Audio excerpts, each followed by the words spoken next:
mudah-mudahan kurang biasa mengerti, oke biasa mengerti hikmah, terus biasa bahkan nyata bisa nyata kehidupan di dasar dintenah supados hidup kurang terarah. Insyaallah upama urang terang turun ngagaduhan ilmu, insyaallah hirupna sinarang perjalanan eta diamat insyaallah bade terarah. Anu sakitu eta pikeun pelajaran terurang sadayana anu sampai Bapak Kepala Desa teh naon kinten timbang merupikeun harta oge anak tadi disebutkeun tahta kadudukan hartosna eta biasa eta ngajanggalkeun pikeun ibadah urang mungguh manusia ibadah urang menuju Allah Subhanahu wa taala. Mudah-mudahan urang sadayana biasa nyingkahan naon bae anu nembe disampaikeun ku Bapak Kepala Desa. Oke, anu salajengna satu tausiah anu bade disampaikan ku Bapak Diki Ahyani. Kukituna waktos kalian tempatna sim abdi ngaturkeun anu sagamblang.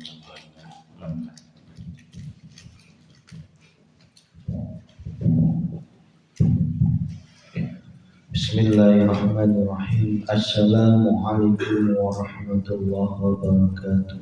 Waalaikumsalam warahmatullahi wabarakatuh.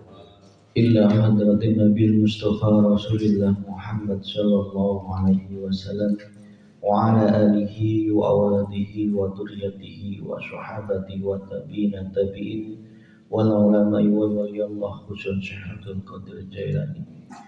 Summa ila ruhi bahagia haji Kanur Masri bin Sutrokoyo wa ila ruhi Bapak Ustadz Triwan Hadi Sutarmo bin Tarmokarim wa ila jami'al kubur minal muslimina wal muslimat wal mu'minina wal mu'minat fi qaryati dusun Timbang 1 Desa Sadahayu.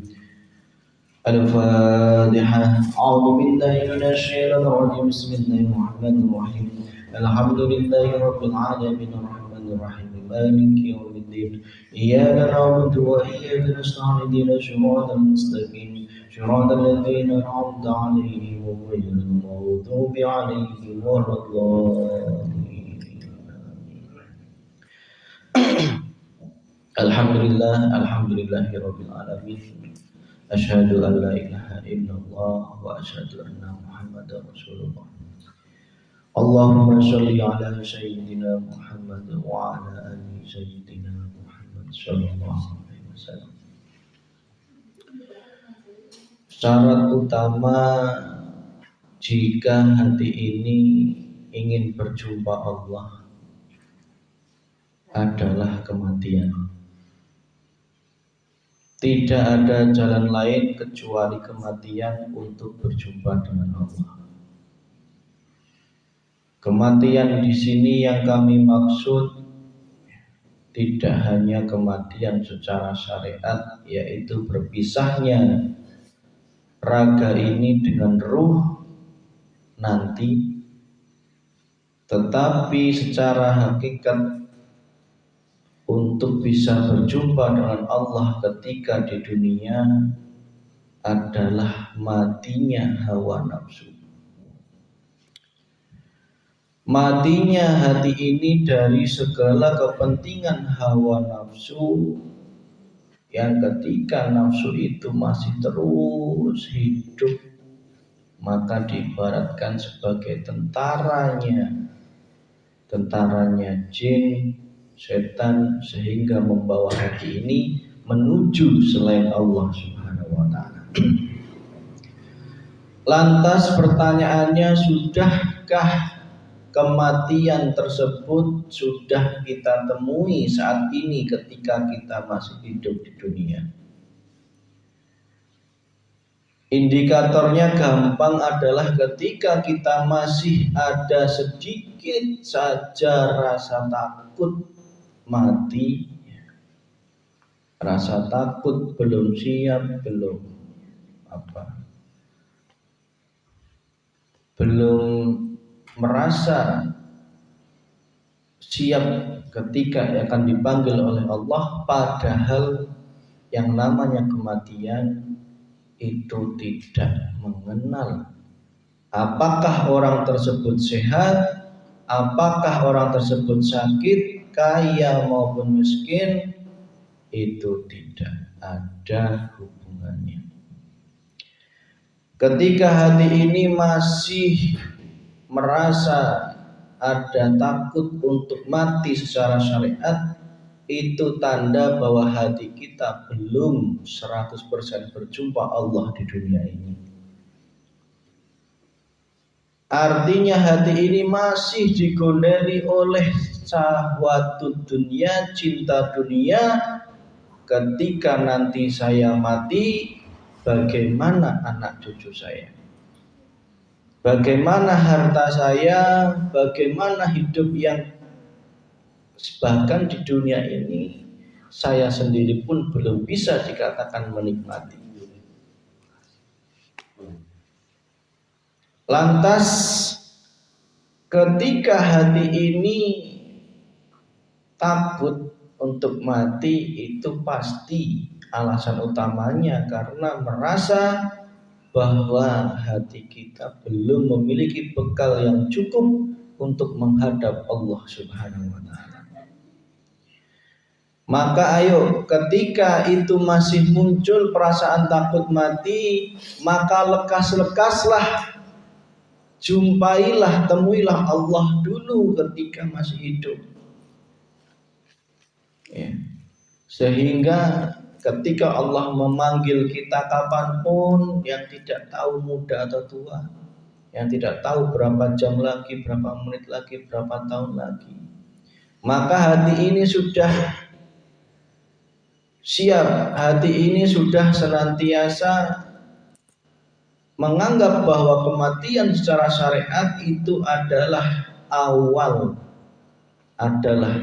bukan akhir, awal dari keabadian, awal dari nikmat yang hakiki, awal dari sejatinya hidup kita ini, yang asalnya kita itu aslinya dari surga, ya. Ketika hidup di dunia bisa berjumpa Allahnya, insya Allah meninggal nanti kita akan kembali ke surga. Kita ini bukan penduduk bumi. Penduduk asli bumi itu ya cicak, ya, sapi, itu penduduk asli bumi. Ya. Penduduk asli bumi itu ya nyamuk, bukan kita. Kita ini sejatinya rumah kita berada di surga. Cuman pertanyaannya, bagaimana kita bisa kembali ke rumah kita kalau mata kita, mata hati ini terpejam, kalau mata hati ini buta? Bisa toh kita pulang dengan mata tertutup? Bisa nggak? Agak. Gampangannya gini, coba ibu-ibu, bapak-bapak kan punya rumah ya, habis itu pulang matanya ditutup, bisa toh nyampe rumah? Bisa? Ya, nggak akan bisa. Angot saya nih, bener ya. Itu sama saja ketika kita ingin kembali ke surga, yang katanya merindukan surga, yang di surga nanti berjumpa Allah, ya. Maka dari sekarang melek dulu hatinya, melek untuk menemui Allahnya dalam setiap apapun.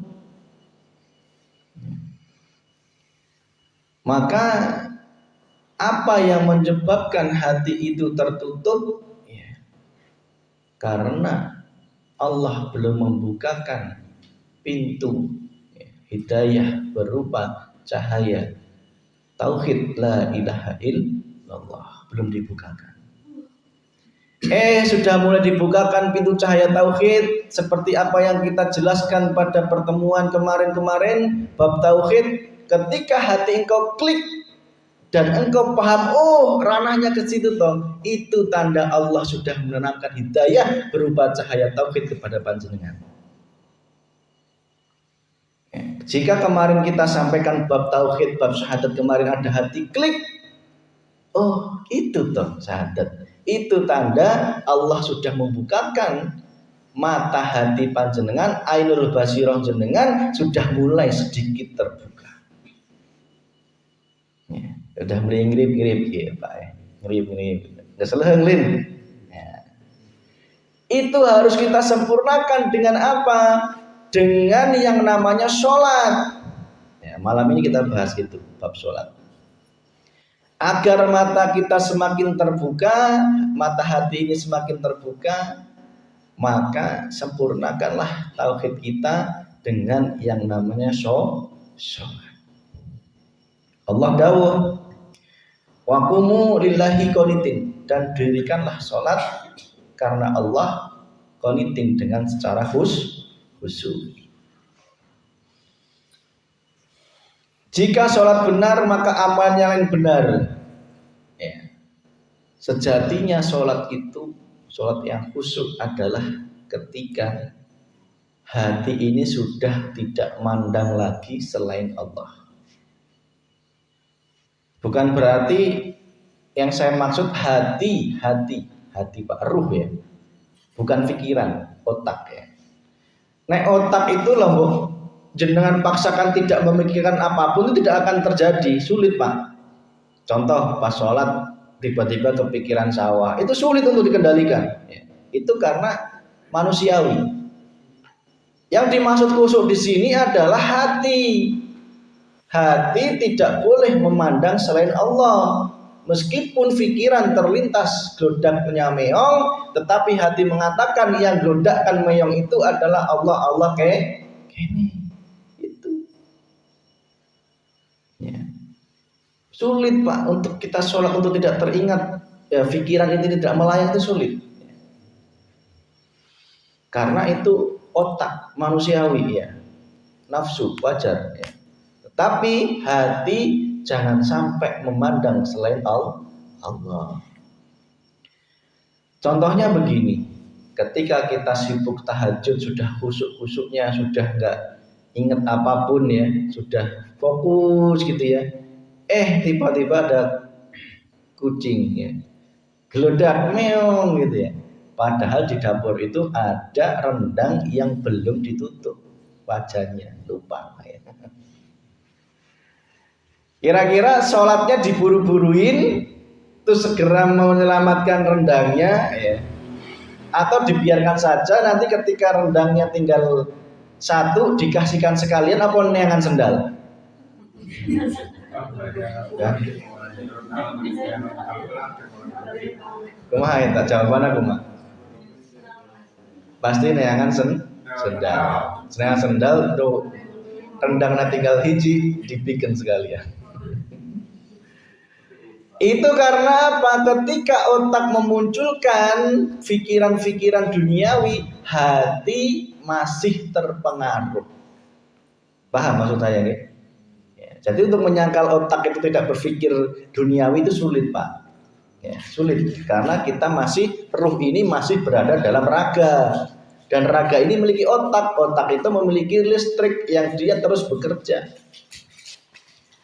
Maka khusyuk wa qumu lillahi qanitin di sini adalah hati, babakan hati. Hati harus memandang ya, khusus kepada Allah. Caranya bagaimana? Ketika gelodak meong ya, kepikiran ya, itu segera hati mengatakan, ya Allah, itu semua adalah milik Engkau. Bisa atau ikhlas gini? Rendang yang sudah sulit-sulit dimasak diikhlaskan gitu bisa? Bisa enggak? Pasti buru-buru ya. Buru-buru selamatkan.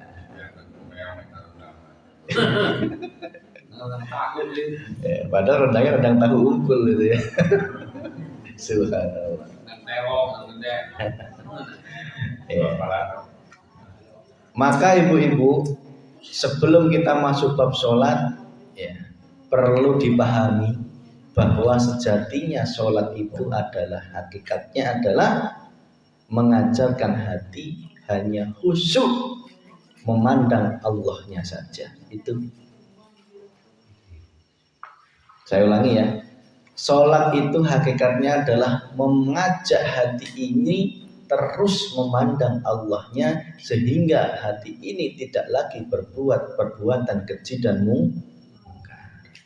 Keji itu perbuatan yang dilarang oleh Allah.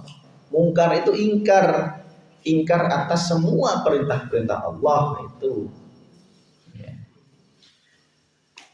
Lantas sadar nggak ketika tadi syarat utama berjumpa Allah adalah kematian, itu sebenarnya sudah dilatih Kanjeng Nabi melalui sholat. Sholat itu orang latihan mati Pak Bu. Ya. Lamun sholatnya bener mesti siap mati. Bener nggak? Ya. Kalau sholat kita bener, amalnya itu bener, berarti kita siap mati. Dia ambil oleh Allah kapanpun. Ya, hati sudah harus ikhlas. Ya. Maka sholat kenapa kalau kita mengatakan itu latihan mati? Nah, secara fisik saja, secara fisik. Orang mati menghadap kemana? Kiblat. Orang sholat menghadap kemana? Ini fisik dulu ya, fisik dulu. Orang mati sedagem enggak? Sedagem. Lah kenapa kok orang sholat suruh sedagem itu sadar enggak kalau kita itu justru latihan mati, ben ora kaget. Maka orang yang sudah terbiasa sholat itu ya nggak boleh kaget ketika malaikat Israel ya Allah mencabut kita kapanpun. Maka itu semua siap orang siap harus siap. Sholat menghadap kiblat, tangannya disedekapkan, betul nggak? Itu latihan. Hati kita harus mati dari segala kepentingan hawa nafsu agar bisa menghadap Allah betul. Dalam zakat, infak, sedekah pun kita juga disuruh latihan mati. Apa? Untuk tidak cinta dunia. Ada toh orang meninggal bawa hartanya ada, dimasukin kubur gitu. Makanya biar matinya ikhlas, ben gak gondeli harta, wis diajari ojo cinta dunia. Keluarkan dulu, sering-seringlah latihan tidak mencintai dunia. Maka matinya mati husnul khotimah yang tenang. Nges era kepari sakatul maut, manggil anaknya lain bagi waris malah nanyakan tak kumaha atau buat nges diurus encan. Ya, coba. Di dalam puasa pun juga Allah melatih kita untuk mati karena mati itu syarat utama berjumpa Allah. Puasa kenapa suruh latihan mati? Perut kosong. Ada orang meninggal di kuburan itu dibawakan bubur itu dimakan ayam tuh. Dibawakan cikopi diminum tuh ayam tuh. Maka betang kosong itu suruh dilatihan. Dohir jasad, kamu itu nanti bakalik wetengmu kosong. Maka ayo latihan hawa nafsumu itu dikendalikan. Itulah sejatinya kenapa rukun Islam itu sangat ditekankan agar hati ini berjumpa Allah ketika di dunia. Maka kita kembali ke bab sholat. Ya. Sholat yang khusyuk adalah hati memandang hanya kepada Allah.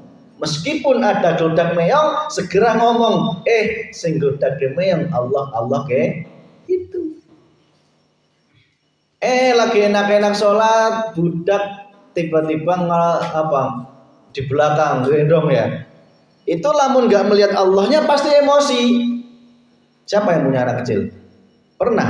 Sering ya? Tiba-tiba kita ke sholat malah naik di punggung Pak. Itu nek Rasulullah itu ditunggu sampai cucunya Rasulullah itu Hasan dan Husain itu sampai bosen di atas punggung Rasulullah itu. Coba bayangkan sebegitu sabarnya Rasulullah. Karena Rasulullah melihat Allahnya. Lah kalau Rasulullah melihat makhluknya, ya mungkin dijegangkan. Itu khusyuk itu seperti itu, melihat, latihan hati melihat Allahnya dalam setiap apapun. Maka kami katakan sebelum kita membedah isi bacaan sholat dan gerakannya, kami berpesan, sholat itu laksanakanlah dua hal, yaitu sholat dohir dan juga sholat batin. Rasulullah dawuh, sholatlah engkau sebagaimana aku sholat. Cuman sayangnya teman-teman, kawan-kawan, itu memandang Rasulullah sholatnya itu hanya sebatas fisiknya, tidak juga memandang batinnya bagaimana Rasulullah itu sholat. Maka pertama perhatikan dua hal ya Bu ya, bagaimana laku sholat dohir saya dan bagaimana laku sholat batin saya. Nanti kita jelentrehkan. Lamun saku sholat dohir, insya Allah sebanyak yang bener ya. Wis diajarkan ke para ulama. Ya sholat seperti itu. Ya. Dimulai awalu takbir, ya. Awalu biniyat wa akhiru bis salam ya. Di awal dari niat, diakhiri dengan ya itu sholat secara dohir. Lantas sudahkah ruh ini ikut sholat? Nah, ini fokus kita. Cuman bagaimana ruh ini bisa sholat dalam 24 jam penggaweane orang, namun ketika sholat dohir saja orang terbiasa atau berusaha untuk menemui Allah dalam sholat dohir saja. Ya, maka untuk bisa sholat batin di luar sana, ketika kita bergaul, awali dulu latihan. Ketika sholat dohir, berusahalah berjumpa Allah Subhanahu wa Ta'ala. Maka ketika sholat dikatakan usolli fardhu maghribi salasa ini adaan imam lillahi ta'ala, niat itu kudu lurus. Niat harus lillahi ta'ala. Kita ucapkan lillahi ta'ala kan tadi ya. Lillahi ta'ala tuh gini Bu, harus sadar hati. Oh, saya bisa sholat, pedah ditanamkan niat sholat ke Gusti Allah. Saya bisa datang ke masjid, ya bisa tahajud, bisa duha, itu lamun digerakkan ke Allah usaha gitu ya. Hati harus dimunculkan seperti itu. Kalau itu nggak dimunculkan, itu belum lillahi ta'ala. Pasti endingnya sholatnya bukan niatnya bukan untuk kepada Allah, pasti masih tercampuri urusan selain Allah, termasuk kepengin surga, ketakut neraka, dan kepengin pahala dari Allah Subhanahu wa Ta'ala. Ini pandangan hakikat loh ya. Mohon maaf, jangan campur dengan syariat. Syariat betul mengajarkan bahwa sholat itu ya perbanyak amal, betul. Tetapi karena kita sudah mengaji hakikat, tolong naikkan agar ibadah kita itu bukan karena apa-apapun. Bersihkanlah hatimu dari segala kepentingan apapun, termasuk surga, neraka, pahala, ingin dilihat orang, dipuji orang, tetapi hanya untuk mencari ridhonya Allah Subhanahu wa Ta'ala. Itu dulu niatnya kudu bener. Ini Pak, niatnya harus benar. Kemudian sholat itu ketika setelah niat apa? Takbiratul ihram. Allahu Akbar. Nah, secara syariat punten ya, ini kita bedah sekali. Kalau secara syariat ada yang gini, sejajar dengan kuping ya. Secara kuping. Ya, gini ya. Jangan gini ya, jangan di atas kuping ya. Tidak ada tuntunan di atas Allah ya, enggak ada. Insyaallah. Ada yang sejajar dengan bahu seperti ini nih ya, monggo mau yang mana, mau gini ya, sejajar jempolnya sejajar daun telinga yang bawah ini ya, atau gini ya. Nek saya pun saya nyamannya seperti ini ya. Saya nyamannya seperti ini, nggak masalah, nggak penting ya, mau yang mana itu nggak penting. Yang penting apa? Ini sholat batinnya. Ketika Allahu Akbar itu berusahalah hati ketika sholat dohir, munculkanlah Allahnya. Berusahalah ketika Allah perhatinya ke Allah. Ya. Kok masih muncul sawah, muncul istri, muncul anak? Ya. diberikan kesempatan 3 kali mengulang takbir. Syariatnya gitu ya. Allahu Akbar, masih ketemu yang lain ya 3 kali, jangan lebih ya. Itu. Maka minimal khusyuk kita, latihan khusyuk kita ketika takbiratul ihram. Kok ketika ruku, sujud, hati kita masih pikiran kelayangan, itu leheng. Minimal geus diwakilan ketika takbiratul ihram. Maka ketika Allahu Akbar, bayangkan atas kebesaran Allah, caranya gitu. Hati harus berkata Allahu Akbar, ya Allah, Engkau Maha besar ya, atas semua kekuasaan Engkau. Maka rendahkanlah hatimu saat itu juga, nolkanlah, ya, nolkan. Ketika Allahu Akbar itu hati kudu dilatih terus, ya, bahwa segala sesuatu kehidupan dunia ini Allah lah yang Maha Besar, tidak ada satupun kecuali Allah Subhanahu wa Ta'ala. Lantas bagaimana dalam kehidupan sehari? Ya Allah Akbar dipraktekkan, takbiratul ihramnya kudu dipakai. Jangan cuma takbiratul ihram di sholat toh. Ya, takbiratul ihramnya kudu diamalkan, digowo, ya, dibawa sebagai senjata ketika kita berlaku hidup di masyarakat. Ya, contoh, katanya Allahu Akbar, takbiratul ihram Allahu Akbar.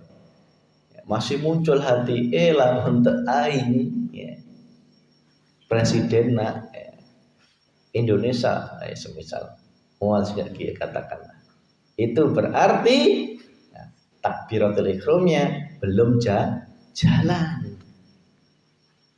Ya. Berarti kan mengakui kebesaran dirinya, ya, paham ya Pak ya? Ya. Lamun teu aing nu melak kapol. Berarti kan mengakui dirinya yang mampu, yang hebat, yang besar. Ya. Katanya Allah Maha Besar. Ya.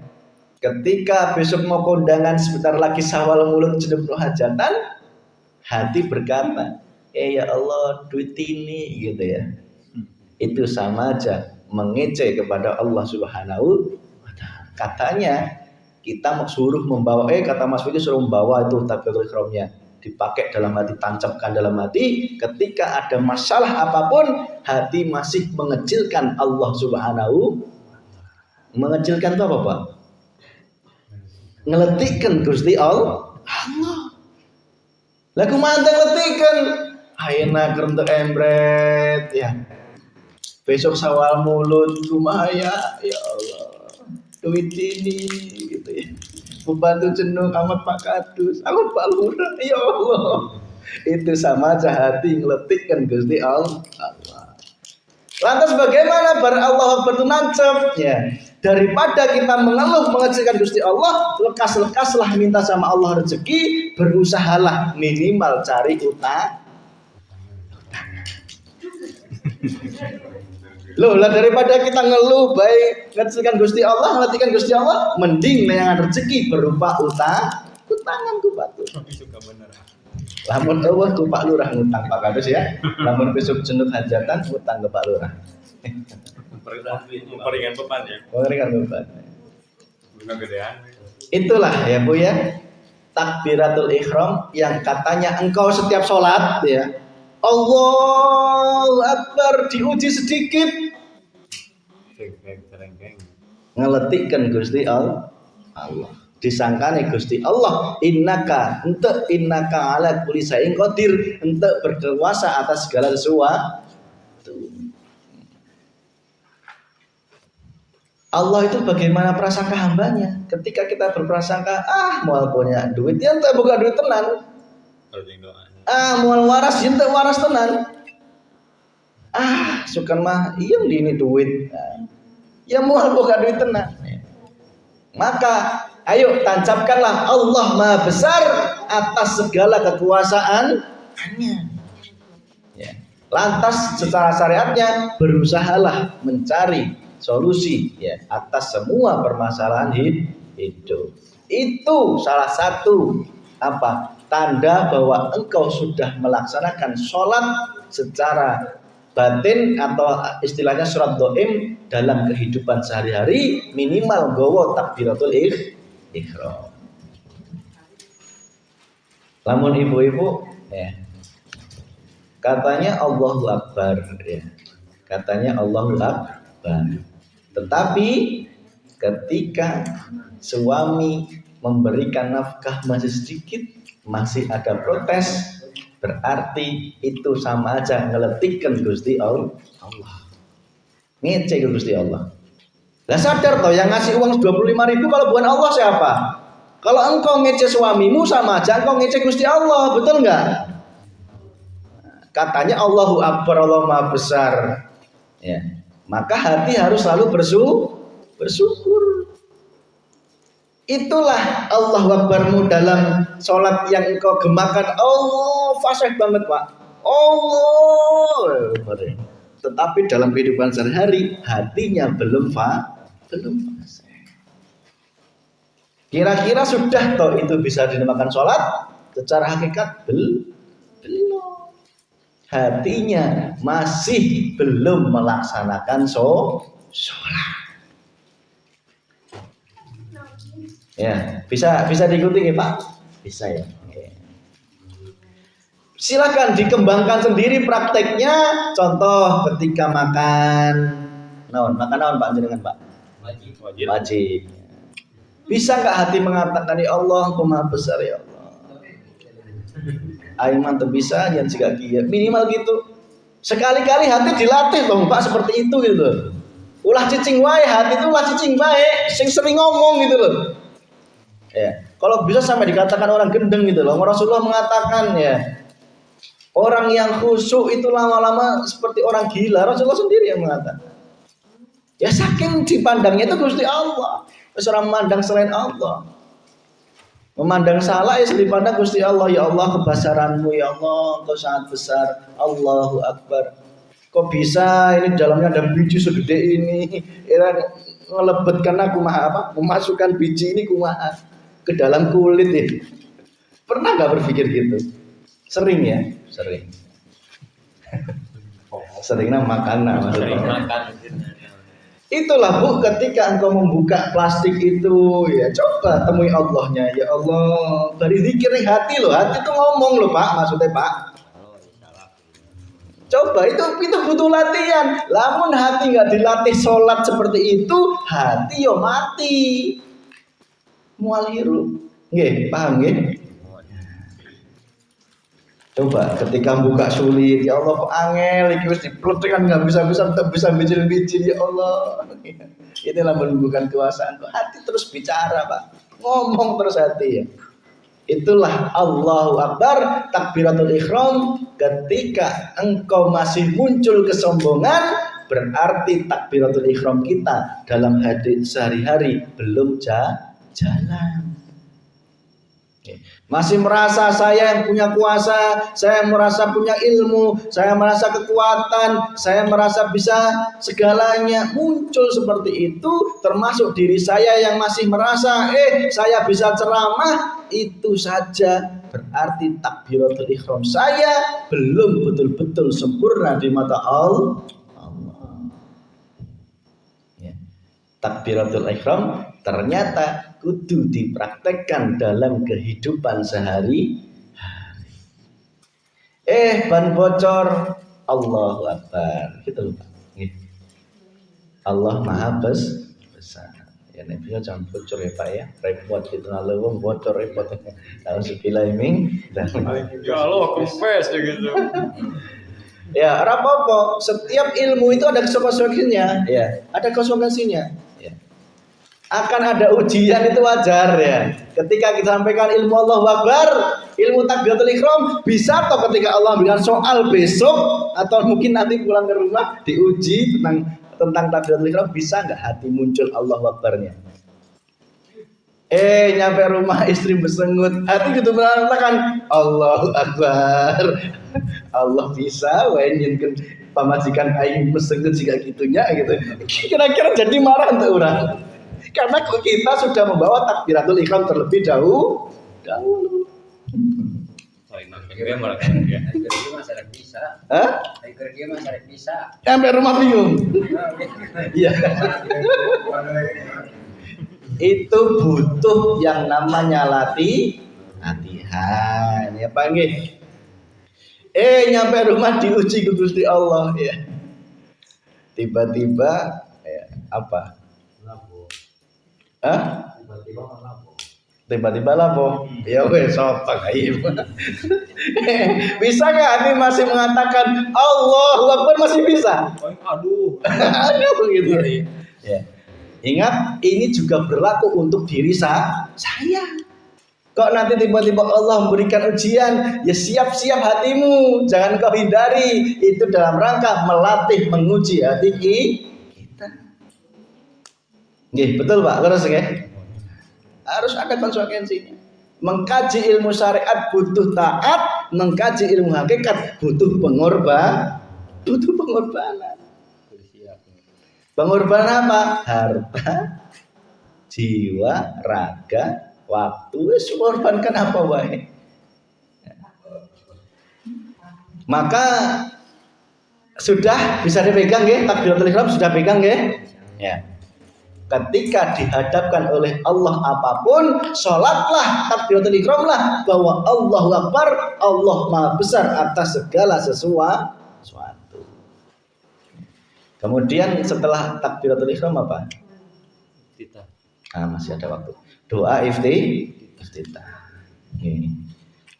Lamun di iftitah kumaha? Oh ya, sama. Bagi saudara kita yang beda takbiratul ihram, saat ini kita bahas dulu yang Allahu Akbar kabiro. Kalau yang versi yang kedua, ya selanjutnya gitu nggih. Allahu Akbar kabiro. Allah Maha Besar dengan seageng-ageng. Naon seageng-ageng teh? Besar-besarnya. Gini nyaho. Kita bahasa naon sakene kuring. Seageng-ageng itu bahasa naon? Bahasa Sunda lain. Sunda. Oh benar Sunda ya. Tak kirain Jawa. Allahu Akbar, Allah Maha Besar sebesar-besar. Allah Maha Besar itu jangan dibayangkan Allah wujud gede, jangan. Nauzubillah min dzalik. Punten, ketika kita membahas babakan Gusti Allah, kuncinya cuma satu. Allah itu laisa lahu kamislihin syai'un. Allah itu tidak bisa disamakan dengan apapun. Ingat ya, itu ya. Ketika kita bicara Allahu Akbar, ketika engkau membayangkan Allah Maha Besar, Maha Gede, itu bukan. Itu dibuang jauh-jauh dalam hati panjenengan. Ketika kita membicarakan Allahu nurus samawati wa'ad, berarti Allah itu cahaya. Allah bukan cahaya, karena cahaya itu masih makhluk ciptaannya Gusti Allah. Berarti cahaya itu bukan Allah. Nyambung ya. Ketika engkau mimpi, dalam mimpi ada yang mengaku bentuknya cahaya, aku Allah, jangan engkau sholat lagi, itu jelas namanya iblis. Karena Allah bentuknya bukan cahaya. Allah itu zat dengan apa? Dengan zatnya sendiri, tidak bisa kita bayangkan seperti cahaya, seperti besar ya. Maka paling aman jika membayangkan Allah itu adalah sifatnya, kasih sayang, ilmunya luas, kekuasaannya, itulah yang paling aman. Ya karena untuk tingkatkan ke sana itu butuh proses ini dulu gitu ya Pak ya. Nanti kalau Allah ridho ya kita bongkar. Terus kemudian Allahu Akbar kabiro ya. Allah Maha Besar seageng-agengnya. Walhamdulillahi kasiro. Walhamdulillah segala puji bagi Allah. Kasiro seloba-loba ya. Harus apa ya? Segala puji bagi Allah. Alhamdulillah segala puji bagi Allah kasiro sebanyak-banyaknya. Lamun syariatna ya kudu orang sejenuh-jenuhna membaca alhamdulillah, memuji Gusti Allah. Tetapi secara di dalam kehidupan sehari-hari alhamdulillah walhamdulillah katsira itu harus kita terapkan. Naon? Pertama, ketika mendapatkan suatu kenikmatan harus segera syukur. Ketika diberikan kenikmatan, ucapkan alhamdulillah, hati harus bersyukur, wujud syukur dari kenikmatan itu. Kalau harta ya keluarkan sebagian, 2,5%. Kalau lebih alhamdulillah. Terus kemudian katanya walhamdulillah segala puji bagi Allah. Tas masak rendahan bapak datang nanyakan Pak kumaha rendangna karena nafsu ngujuki agar kita mendapat pujian. Itu arane sudah nafsu. Nggih. Punten ya ibu-ibu ya.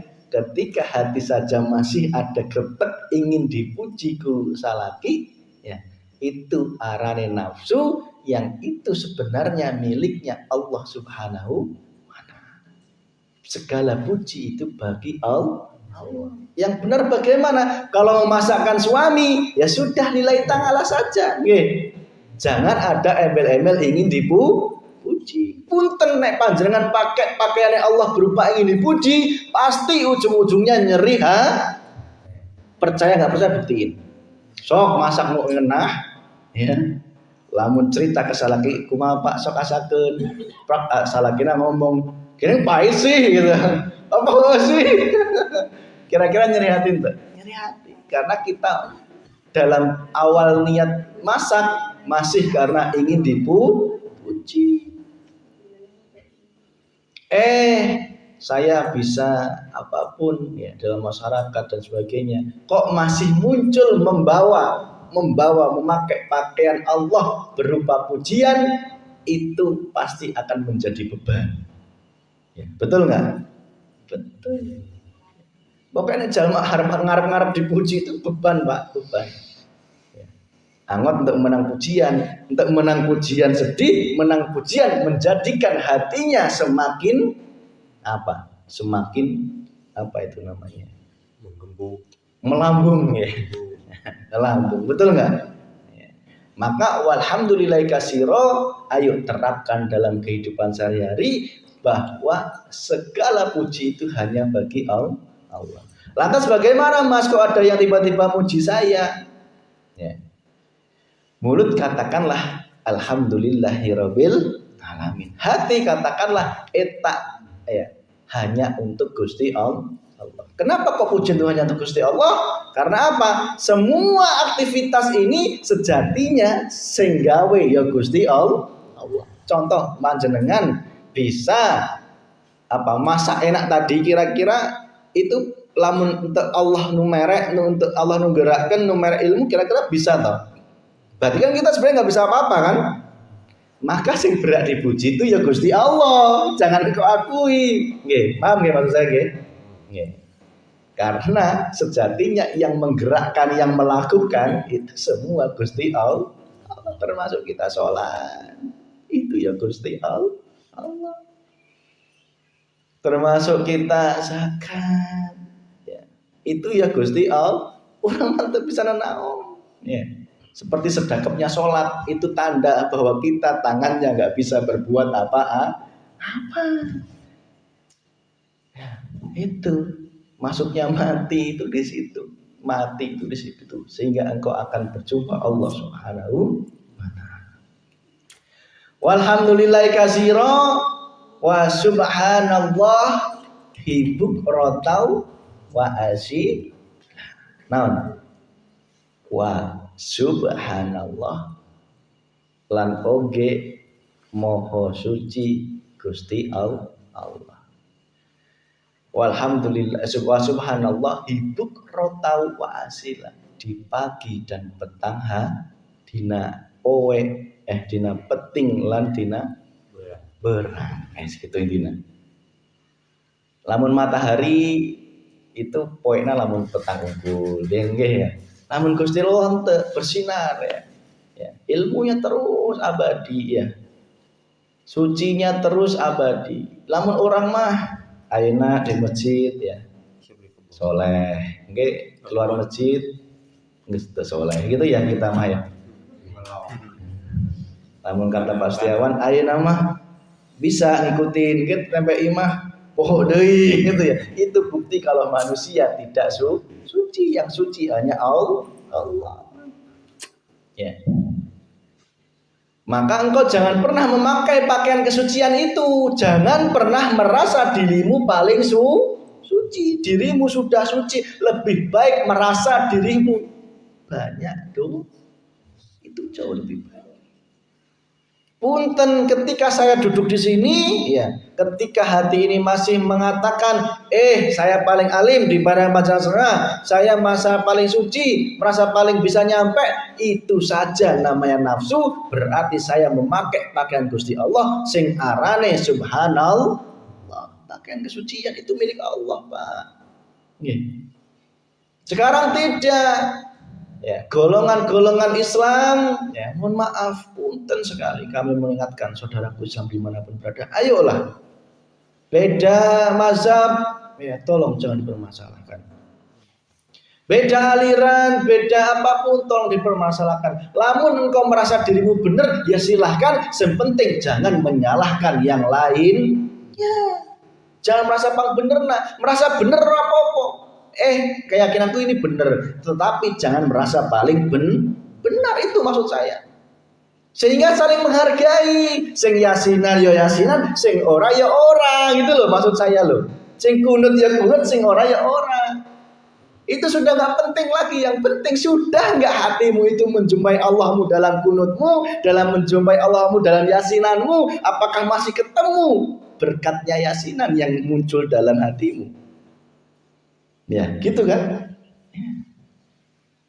Maka ayolah, pakaian kesucian yang katanya Allah subhanallah maha suci Allah ibu kota wasilah di pagi dan siang, ya, itu jangan pernah kita pakai. Itu hanya milik Gusti Allah. Nah, semakin kita diberikan ilmu oleh Allah, kedudukan, harta, tata, semakin berat, Bu. Dikasih jabatan imam, baiklah. Ketika ngimaman muncul aing pang suci nak dibaring jamaah, itu sudah arane nafsu. Ya Allah. Semakin diberikan oleh Allah ilmu, ya semakin nangis hati. Justru harus semakin menun. Lantas bagaimana biar ngimaman itu kita enggak memakai pakaian Allah berupa kesucian? Ya itu tadi, hati sadar lillahi ta'ala. Sing menyebabkan saya bisa unup-unup ngimaman etaknya Gusti Allah. Jangan kau mengakui kekuatan, kebisaan, kemampuan dalam diri. Nggih, bener, Pak. Sehingga lamun kita memakai pakaian kesucian, orang datangnya telat. Delalah sing imaman ayat bacane can fasih jadi bang aing gitu lin, goreng mantep ikhlas di imaman balik deui gitu. Ya, itu arane karena dirinya sudah merasa memakai pakaian kesucian Allah Subhanahu wa taala. Aku merasa pang fasihna, aku pang hebatna, ya. Ada seperti ini punten, ada. Rebutan imam itu ada. Ya, kayak anak kecil lah, mohon maaf ya. Rebutan imam itu malah ada, ya. Pangpungkur-pungkur itu ya Allah, ya. Ya, itu apa? Karena dirinya masih memakai pakaian kesucian milik Allah Subhanahu. Lamun dewek nanti pakai pakaiannya Allah, ya sudah. Ya, tidak usah mengharap-harap jadi imam. Kok Allah menempatkan jadi imam, ya alhamdulillah. Kalau enggak ya enggak usah ngada-ngada gitu loh. Angot ngomong-ngomong, aing mah geus menang apa? Mandat dan sebagainya, ya enggak usah, ya. Itu tanda hati masih bernafsu menjadi imam. Ya. Maka ayolah hati terus kita tempa. Imam itu bukan segalanya, Pak. Justru dosanya pangakena imam itu, ya, Pak. Malah pangogahna ya. Pangogah. Mau bisa jadi makmum gitu, ya. Tapi enggak gitu. Ketika kita melihat Allahnya, ditempatkan oleh Allah jadi makmum, jadi imam, itu nggak jadi masalah bagi kita. Ya, betul nggak? Kok kita sudah memegang dzikir sirrul asrar, ditempatkan menjadi imam, tidak akan menjadikan hati saya merasa paling suci. Aman, jangan harus gocekan dzikir sirrul asrar yang tingkat 3 itu, hati aman Pak. Untuk rebutan imam itu gitu. Lamun imam nu hiji datang, aing enggak datang. Ayo gitu, ayo subhanallah. Itu Pak nggih ya. Udahlah, semua itu kata Pak Lurah, innama awalukum wa auladukum fitnah nggih. Semua harta tahta keluarga itu hanya fitnah ujian. Buat apa diperebutkan? Wa subhanallahi bukrata wa asila. Nah, ini selanjutnya apa, Pak? Ini wajah tuh wajahi. Ini kunci utama sholat tuh di sini hakikatnya. Naon artinya? Ini saat temene wajah tuh, wajah hati ini, bukan wajah ini, bukan ya, bukan wajah dohir, bukan. Wajah hati ini, wajah tu wajahia aku hadapkan kepada wajah Allah Subhanahu wa Ta'ala. Itu hati, ya. Wajahnya hati harus menghadap kepada wajahnya Allah Subhanahu wa Ta'ala. Ingat, ketika kita membicarakan Allah, ngomong wajahnya Allah, berarti jangan dibayangkan wajahnya Allah seperti makhluk. Udah nggak usah dibayangkan. Biarkan Allah laisa kamislihi syai'un, tidak bisa disamakan dengan apa? Rasakan saja, rasa. Ketika takbiratul ihram, doa iftitah, rasakan inni wajjahtu wajhiya ya Allah, aku hadapkan hati ini hanya kepada Engkau ya Allah. Artinya kon khusyuk. Ya. Dan ketika di kehidupan sehari-hari, ini wajjahtu wajhiya, pegang teguh bahwa dalam setiap apapun aktivitas kita. Dalam Al-Qur'an dikatakan, dimanapun kau menghadap timur, barat, ya, selatan, utara, dimanapun, di situlah wajah Allah. Ya. Ini wajah tu wajah yang engkau bawa ke dalam kehidupan sehari-hari. Ya. Melihat istri marah-marah, ya. Lamun hatimu khusyuk, ya, hatimu khusyuk, pandanglah Allah. Ya. Hatimu menghadap kepada Allah tertulus marah.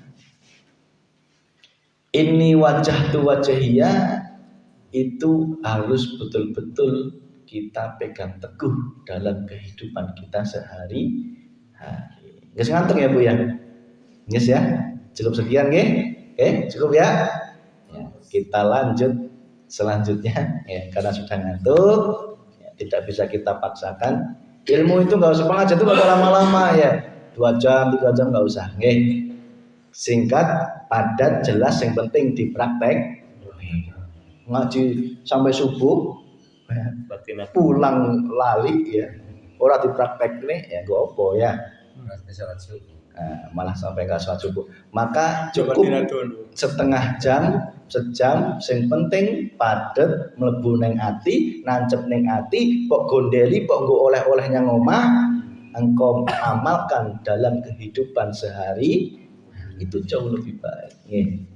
Berarti pertemuan selanjutnya di Masjid Al-Ikhlas nyambung babakan babakan doa iftitah. Doa iftitah kan ada 2, versi yang pertama dan versi kedua itu kita selesaikan. Kalau di sana belum selesai pertama, yang balik lagi ke sini gitu, ya nggak ada target ya. Maka sungguh rugi kalau di sini ikut, di sana nggak ikut, nanti ketinggalan. Ya. Ganti ketinggalan. Ya. Kalau orang yang betul-betul hatinya nyampe Bu ya, jangankan cuman ke situ ya. Bapak itu ke Mbah Gandung sana, Jogja. Saking ngerti pentingnya ilmu itu dilakonan seminggu bisa 3 kali 4 kali dulu. Saksinya nih Pak Tresyanto, Pak Lurah. Nah, saya waktu itu belum lahir Pak.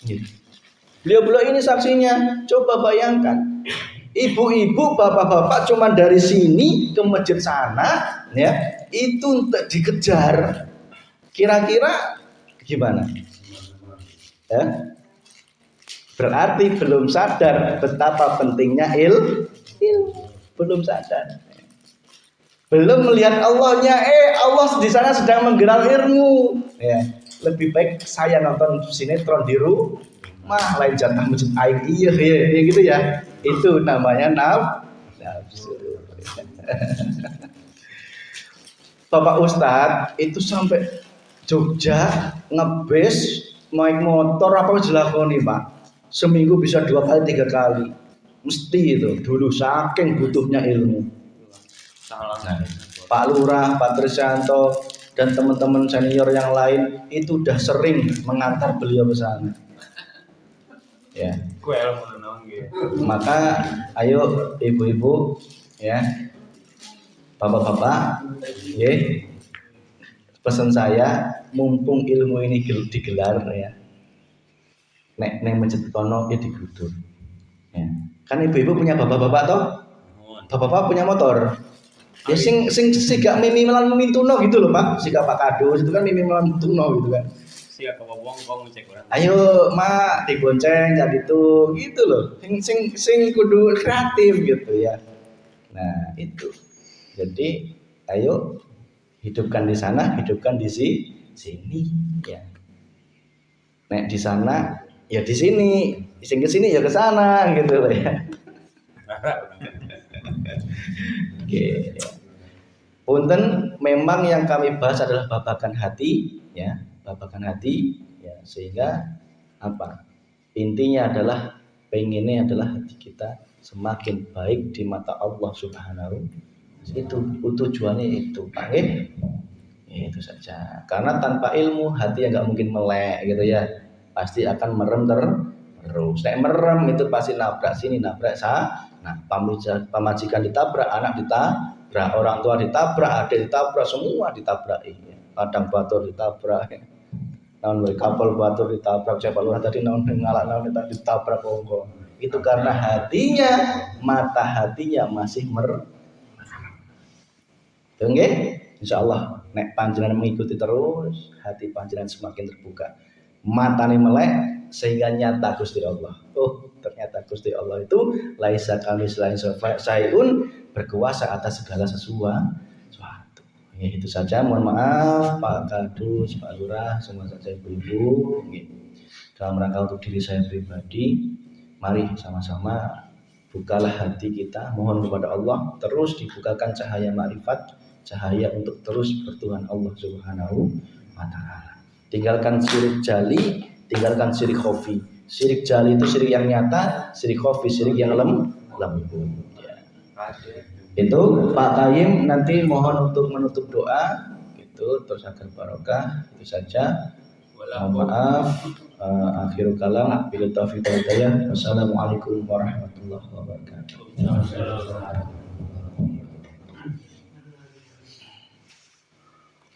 Bapak-bapak, ibu-ibu, sampai tausiah disampaikan Bu Bapak Fikih Yamin. Insyaallah kurang diwajibkan untuk ilmu teh supados kahirupan kurang namun ilmu pasti terarah mumpung Allah Subhanahu wa taala pamit tentrem geus kumpul ilmu kahirupan di dunia. Alhamdulillah saminggu sekali kurang biasa